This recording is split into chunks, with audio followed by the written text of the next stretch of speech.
तो asset management company Edelweiss ने अपना नया फंड लॉन्च किया है। इस एनएफओ का नाम है Edelweiss gold ETF fund of fund. क्या कुछ इसके की फीचर्स है आपको विशेष जी बताएंगे, फिर हम विकास सर से समझेंगे क्या इसमें आपकी इन्वेस्टमेंट की स्ट्रैटेजी होनी चाहिए या फिर नहीं।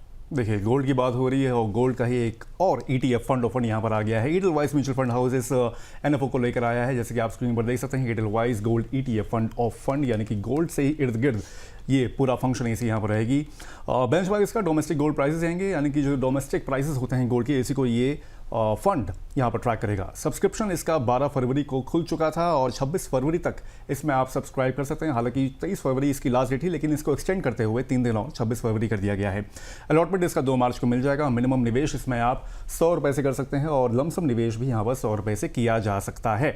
एग्जिट लोड 0.1% रहेगा। अगर 15 दिन से पहले इसको रिडीम या स्विच करते हैं तो फंड मैनेजर इसके भावेश जैन है और भारत लाहौती हैं। तो ये है कुल मिला के इस फंड की जानकारी, यानी कि Edelweiss gold ETF fund of fund. Vikas sir, सबसे पहले तो जैसे कई सारे निवेशक यहाँ पर होंगे और जो आते होंगे नए निवेशक भी होंगे, तो उनके लिए सर एक बेसिक डिफरेंस बता दीजिए गोल्ड ETF और फंड ऑफ फंड के बीच में, क्योंकि ये चंक भी एक अलग तरीके से जाएगा, हमारे यहाँ अलग से अपलोड होगा, तो उनके लिए एक बेस जानकारी भी यहाँ पर हो जाएगी। देखिए, अगर आप गोल्ड डायरेक्ट अपने डीमैट अकाउंट से खरीदते हैं तो वहां पे आपके पास ऑप्शन रहते हैं ETFs खरीदने के, और उसमें जब आप ETF खरीदते हैं तो हर एक फंड हाउस के जिनके ETFs लॉन्च हुए हैं वो आप ETF खरीद लीजिए।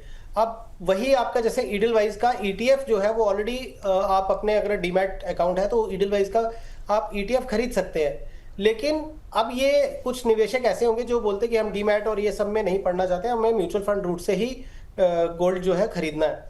तो यहाँ पे आपका जो है gold ETF fund of fund आता है। वो फंड रूट से बेसिकली फंड मैनेजर आपसे पैसे ले रहे हैं और एक फंड क्रिएट किया उन्होंने, वो फंड जो है आगे फंड मैनेजर ETF खरीदेंगे। अब उसमें एक बड़ी अच्छी बात है कि अभिषेक, ये जरूरी नहीं है कि Edelweiss gold ETF fund of fund तो आया है, लेकिन फंड मैनेजर सिर्फ ईडलवाइज का ही ETF खरीदेगा। हो सकता है वो किसी फंड हाउस का ETF खरीद ले गोल्ड ETF। तो बेसिकली ये क्या है कि आप म्यूचुअल फंड रूट से जा रहे हैं, तो इसको आप gold ETF fund of fund बोल रहे हैं, क्योंकि ईडलवाइज लेके आया और ईडलवाइज का ही उसमें नाम है Edelweiss gold ETF fund of fund. अच्छा, ये इनका प्योर गोल्ड वाला है। इससे पहले जो इनका ऑलरेडी एक लॉन्च हो चुका है वो है gold silver passive fund of fund, जो मैंने अभी 2 दिन पहले जिक्र किया था उसका।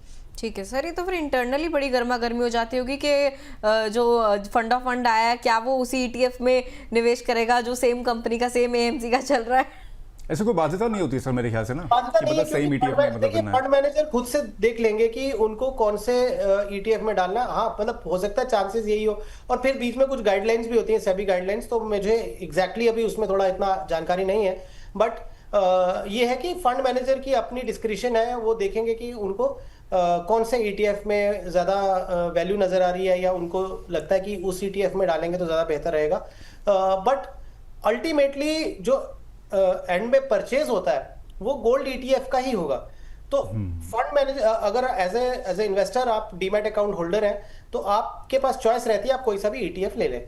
तो उसी तरीके से अभी फंड मैनेजर जो है वो अपना गोल्ड ETF में ही निवेश करेंगे।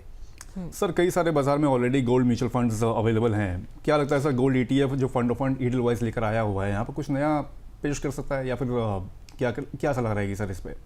देखिए अभिषेक, ऑनेस्टली इसमें नया कुछ नहीं है। उन्होंने अपनी बास्केट को कंप्लीट किया बिकॉज उनके पास में gold silver passive fund of fund था। प्योर गोल्ड की हो सकता है डिमांड हो उनको, और एक एज अ फंड हाउस आपके पास हर तरह की ऑफरिंग होनी चाहिए।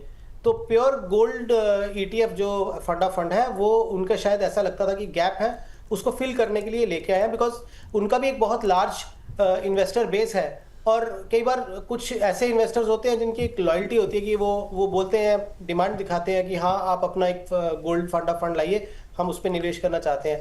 तो फंड मैनेजर ने अपनी जो पूरी बास्केट कंप्लीट करनी होती है उसको मद्देनजर रखते हुए गोल्ड का जो है फंड ऑफ फंड लाया है।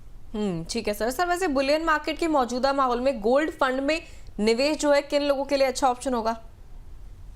गोल्ड हर उस निवेशक के लिए अच्छा है जो अपना एक लॉन्ग टर्म में पोर्टफोलियो बिल्ड करना चाहता है, वेल्थ क्रिएशन करना चाहता है, और as a part of allocation towards commodities तो वो गोल्ड या सिल्वर या कॉम्बिनेशन जो भी हो उसमें वो उसका निवेश करें।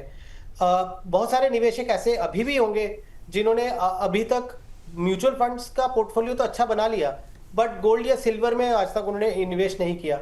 तो ऐसे केस में एक गोल्ड फंड जो है वो ऐड किया जा सकता है। ईडलवाइस के सर इस फंड ऑफ फंड में निवेश की सलाह रहेगी सर आपकी? देखिए, मैं यही बोलना चाहूंगा कि ये कोई बहुत यूनिक चीज नहीं लेके आए, ये ऑलरेडी मार्केट में अवेलेबल है, ईटीएफ्स अवेलेबल हैं, और बहुत सारे गोल्ड फंड्स जो है फंड ऑफ फंड अवेलेबल है। आप अपने कंफर्ट लेवल के हिसाब से देखें, अगर आपको लगता है कि आप ईडलवाइस के फंड ऐड करना चाहते हैं, अभी तक आपने कोई ईडलवाइस का फंड नहीं लिया, तो आप ईडलवाइस का ये गोल्ड ईटीएफ ले सकते हैं। वो भी ले सकते हैं जिन्होंने शुरुआत नहीं की थी, तो अभी कहाँ से शुरुआत करें, तो चलो यहाँ से हम एक नया फंड लॉन्च हुआ है तो उसमें हम निवेश कर लेते हैं। तो आप अपनी ज़रूरत के हिसाब से देखें। मैं इसमें कोई रेड फ्लैग नहीं है कि इसमें निवेश ना करें। So as a part of asset allocation ये ज़रूर बोलूँगा कि गोल्ड ईटीएफ जो है आपके पोर्टफोलियो का हिस्सा होना चाहिए।